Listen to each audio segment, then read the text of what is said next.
In order to construct this percentile graph, we will make a vertical axis and a horizontal axis. The horizontal axis will be marked off according to the boundaries.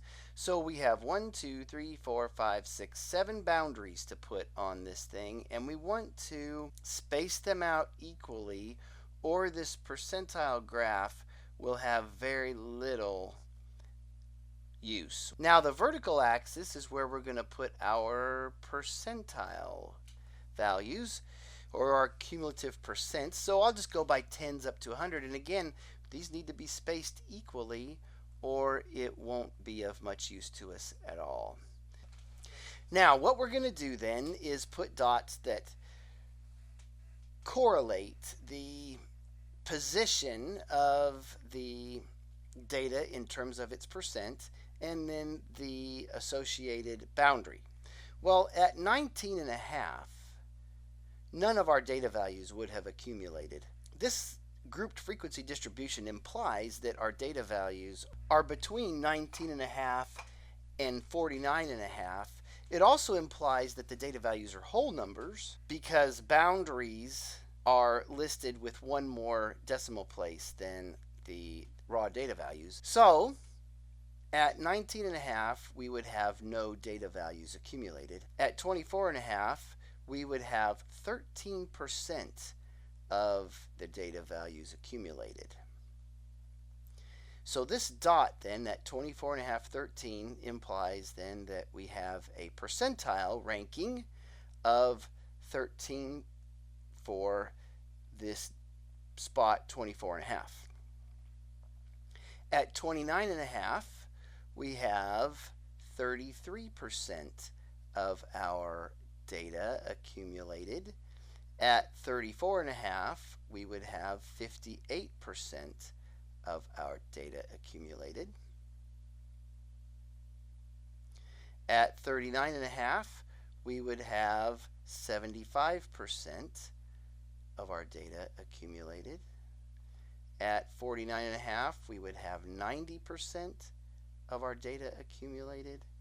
And at 49.5, we would have 100% of our data accumulated. So I'm going to continue then to label these places. That makes it easier for us to read this thing later. And what we're going to do is we're going to connect these dots with lines that are as straight as we can make them. Ideally, we would do this with some software that would do it exactly, precisely, but we're going to use this right now. Now, you have probably heard the term percentile before and are probably familiar with what it means. If I were to reference the 20th percentile, P20, that means the 20th percentile, the significance of that position is that 20% of the data values in that data set are less than that value and 80% are greater. Likewise, if I were to reference the 95th percentile, so P95, it would mean that 95% of the data values in that data set are less than that and 5% are greater. Now we only have 40 data values here, and it would be ideal if we had many data values that we could break up into 100 pieces. Obviously, we can't break 40 data values up into 100 pieces, but we can estimate using our percentile graph what the percentile ranking might be for a data value of, say, 36. Let's say we have a data value of 36. Now that's between 34.5 and 39.5, a little closer to 34.5. And what we'll do then is we will project to the graph from here as closely as possible, and then project over to the horizontal axis, and we wind up at somewhere around 60. So we would estimate then that 36 represents the 60th percentile. for this data set.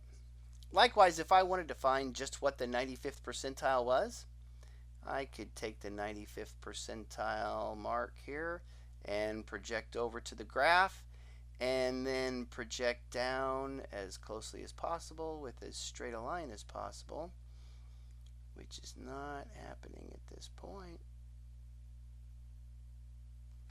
and wind up somewhere around here. And it really ought to be right dead in between these two values, 44.5 and 49.5, since 95 is halfway between 90 and 100. And so with a width of 2.5, that's going to land me right at 47.